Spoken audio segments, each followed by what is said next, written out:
अस्सलामुअलैकुम।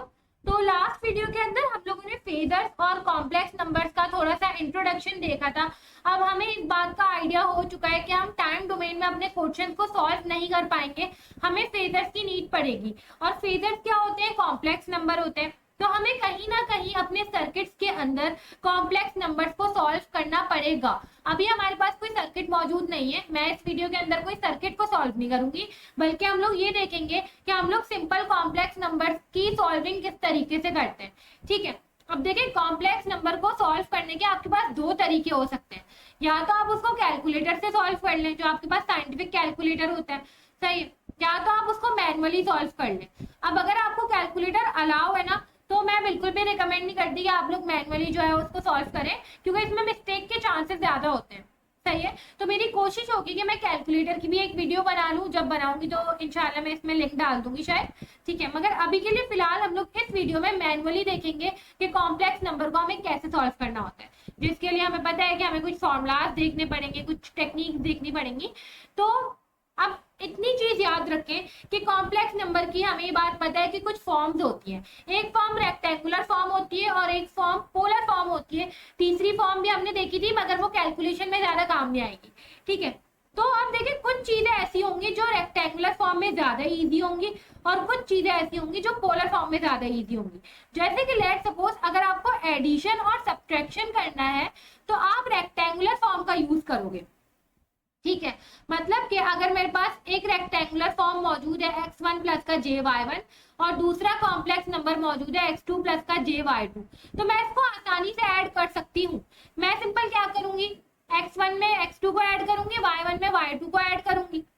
सही है, तो x1 में x2 को ऐड करके लेट सपोज एक और नंबर आ गया और y1 में y2 को ऐड करके एक और नंबर आ गया y3। तो इस तरीके से हमारे पास आंसर आ गया हमारे एडिशन का। यही अगर मुझे इन दोनों को सब्ट्रैक्ट करना हो तो बहुत ही आसान है, x1 में से x2 को माइनस करेंगे तो हमारे पास कोई आंसर आएगा, फिर y1 में से y2 को माइनस करेंगे हमारे पास कोई आंसर आएगा, उसे हम y3 बोल देते हैं। यहाँ पे मैंने बीच में माइनस की साइन क्यों नहीं लगाई, क्योंकि देखिए ये y3 की साइन होती है असल में। ठीक है, तो y3 क्या पता पॉजिटिव ही आ रहा हो y1 में से आप y2 को जब माइनस करें तो। ठीक है, तो एडिशन और सब्ट्रैक्शन आप किस में करेंगे, रेक्टेंगुलर फॉर्म में करेंगे। इसी तरीके से जो आपके पास मल्टीप्लिकेशन और डिवीजन होती है वो हमेशा पोलर फॉर्म में की जाती है। ठीक है, और पोलर फॉर्म हमारे पास कैसी होती है हम यहाँ पे लिख देते हैं। पोलर फॉर्म में लेट सपोज मेरे पास एक कॉम्प्लेक्स नंबर मौजूद है r1 एंगल φ1 और दूसरा मेरे पास मौजूद है r2 एंगल φ2। मुझे इनकी करनी है मल्टीप्लीकेशन, तो मैं सिंपल क्या करूंगी, r1 और r2 को मल्टीप्लाई कर दूंगी।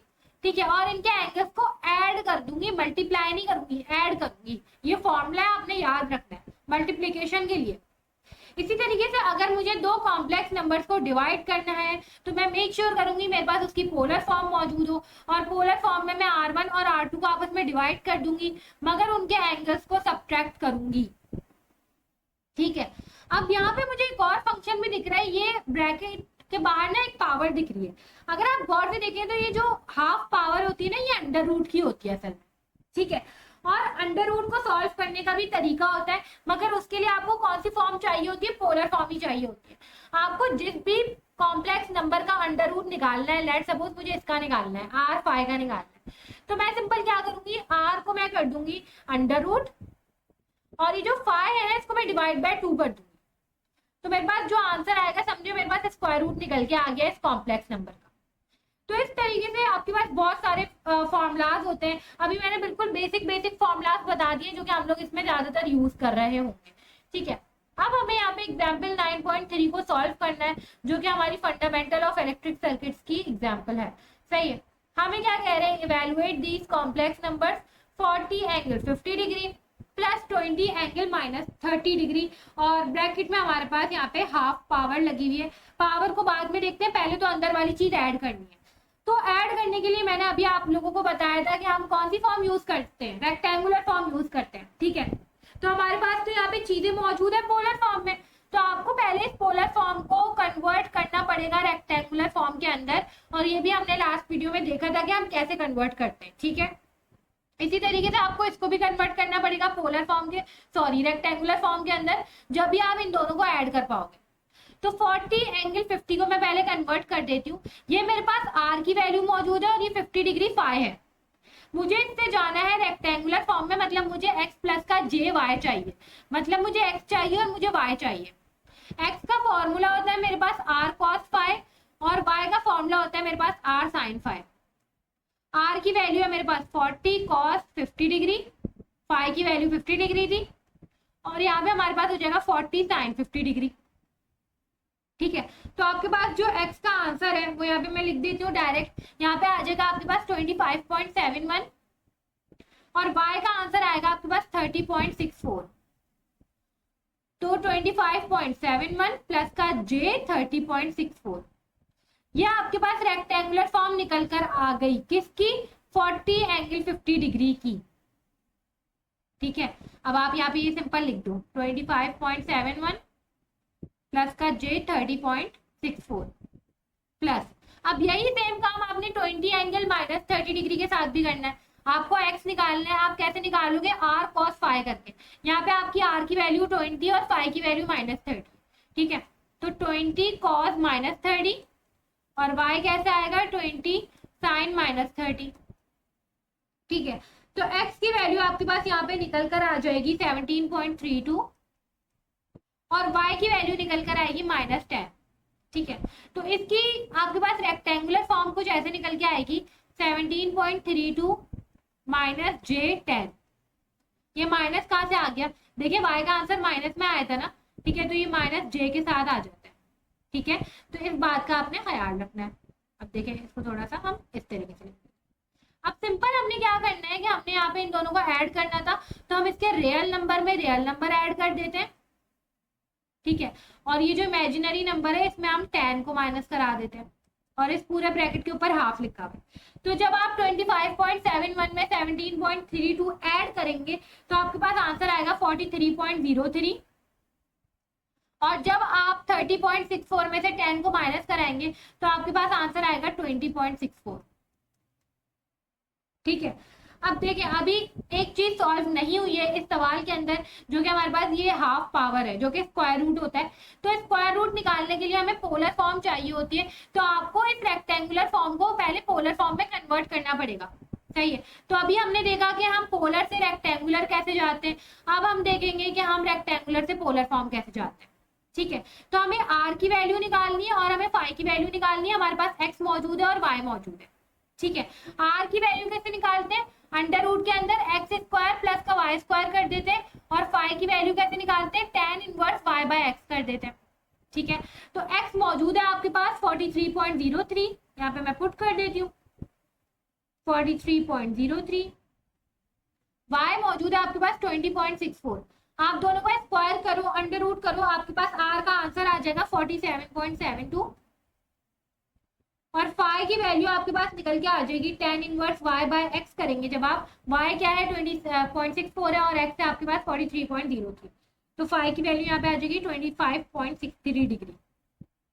आपके पास एक दफा इस रेक्टेंगुलर फॉर्म को आपने पोलर फॉर्म में कन्वर्ट कर दिया, तो हम यहाँ पे लिख देते हैं 47.72 एंगल 25.63 और इसकी पावर।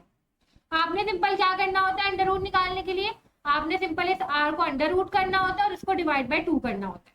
ठीक है, तो जब आप अंडर रूट करेंगे और डिवाइड बाय 2 करेंगे तो आपके पास जो फाइनल आंसर होगा वो होगा 6.91 एंगल 12.81 डिग्री।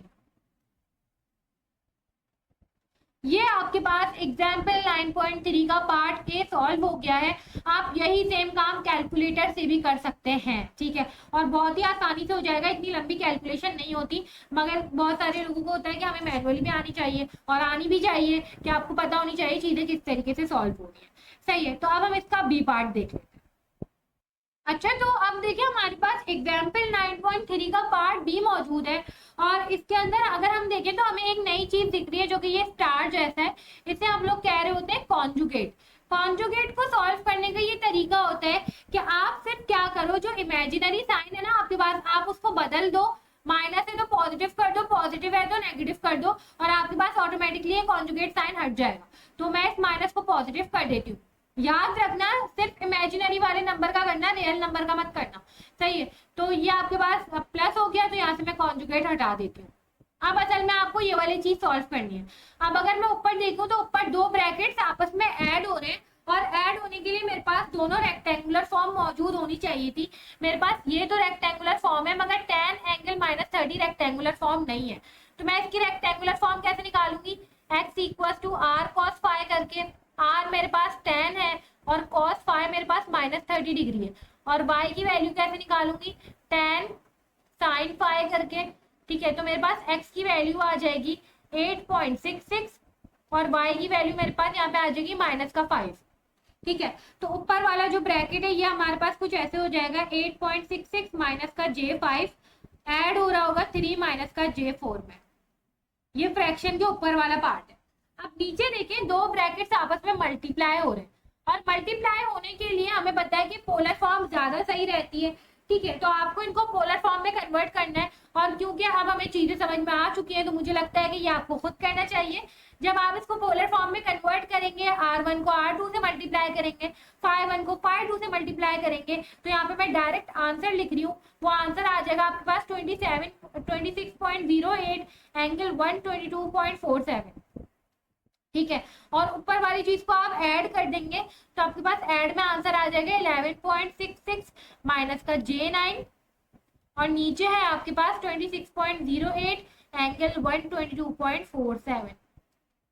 ठीक है, अब देखिए, अब आखिर में दो चीजें आपस में फ्रैक्शन में है, मतलब डिवाइड हो रही हैं, और डिवाइड होने के लिए हमें पता है कि ऊपर नीचे पोलर फॉर्म मौजूद होनी चाहिए थी, तो आप इसको पोलर फॉर्म में बदलेंगे। आप r कैसे निकालेंगे?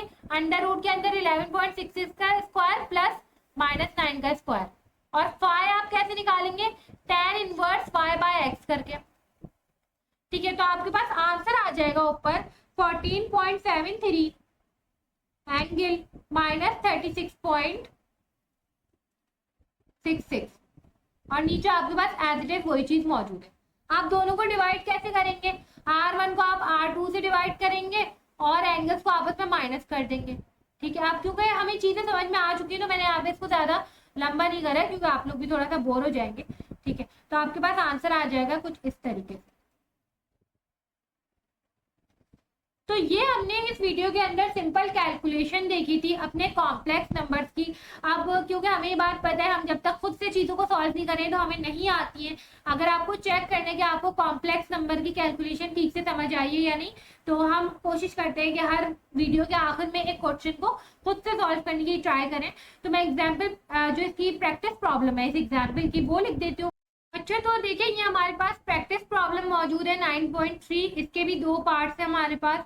इसको आप लोग सॉल्व करें और कोशिश करें कि सारी चीजें मैनुअली ही करें। ठीक है, क्योंकि आगे जाके फिर कैलकुलेटर से तो हमें करना ही होगा। ठीक है, तो डायरेक्ट चीजें फिर हम लोग सॉल्व कर रहे होंगे, मैं डायरेक्ट आंसर लिख रही होंगी। ये कैलकुलेशन हम लोग बार बार डिस्कस नहीं करेंगे कि ऐड कैसे हो रहा है, मल्टीप्लाई कैसे हो रहा है, डिवाइड कैसे हो रहा है। सही है, तो आप लोग इसको प्रैक्टिस कर सकते हैं। नेक्स्ट वीडियो के अंदर जो हम लोग आगे के इसके क्वेश्चन होंगे उनको सॉल्व कर रहे होंगे।